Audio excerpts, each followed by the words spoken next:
Nakatayo ako sa harap ng mga pintong ating nakilala, kung saan tumubo ang tawanan at nahuhulog ang mga lumang dahon.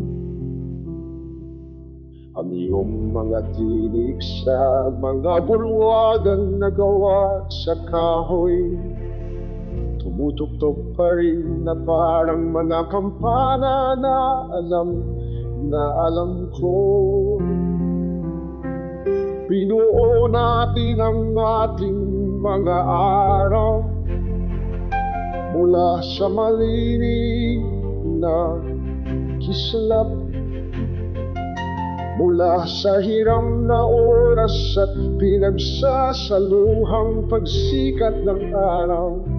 At bawat mukha ay naging liwanag na nagtulong sa aking puso kung paano tumugon.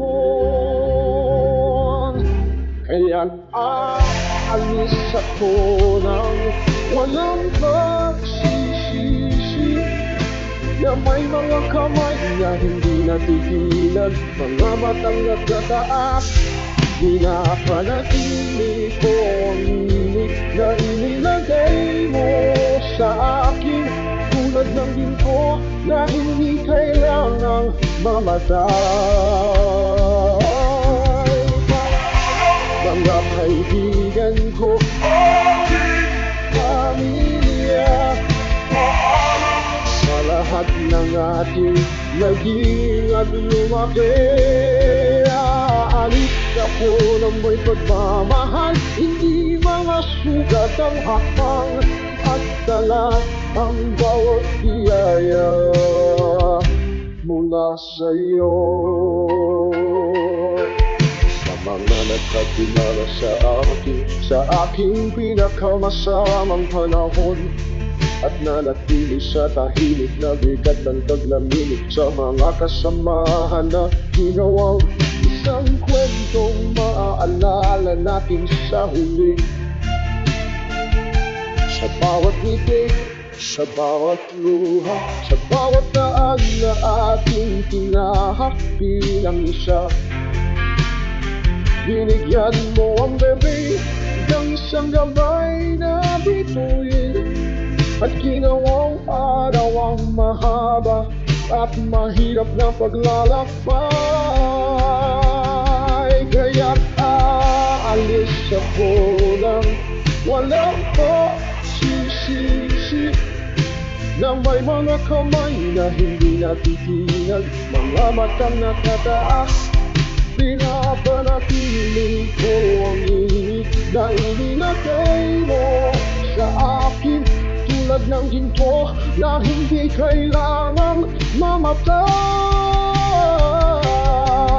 Palang mga kaibigan ko, aking pamilya, paalam sa lahat ng ating nakaraan at lumaki. Aalis ako ng may pagmamahal, hindi sugat ang mga hakbang, at dala ang bawat biyaya mula sa iyo. Kung ang distansya ay magtatanong kung sino ako, sasagot ako gamit ang iyong mga tinig malapit, ang kabaitan sa paraang minahal mo. Susundan ako taon-taon, walang sakit na kakagating, hindi kailangang maluksa.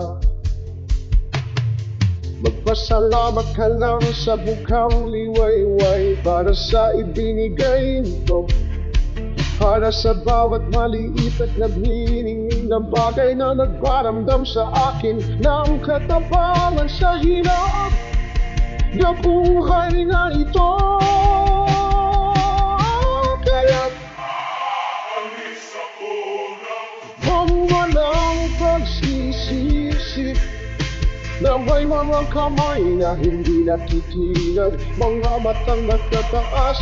Pinapanatili ko ang tinig na inilagay mo sa akin, tulad ng ginto na hindi kailangang mamatay. Paalam mga kaibigan ko, pamilya, pag-aralan sa lahat ng natin ang karaan na lumaki. Aalis ako ng may pagmamahal, hindi sugat ang mga pagpapatala ang bawat iyaya mula sa iyo.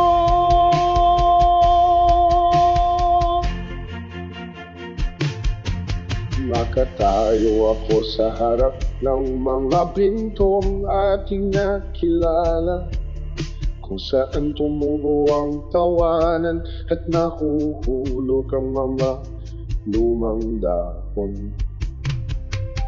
Ang iyong mga tinig sa mga buluan na nagawa sa kahoy, pamutok-tok pa rin at parang mga kampalang na alam ko. Niluo natin ang ating mga araw mula sa bayuhin na isa. Sa hiram na oras at pinagsasaluhang pagsikat ng araw, at bawat mukha ay naging liwanag na nagdulot sa aking puso. Kung paano tumugon kailan nang walang pagsisisi, na may mga kamay na hindi natitinag, mga matang pinaaman at pinatay, tulad ng ginto na hindi kailangan mamatay.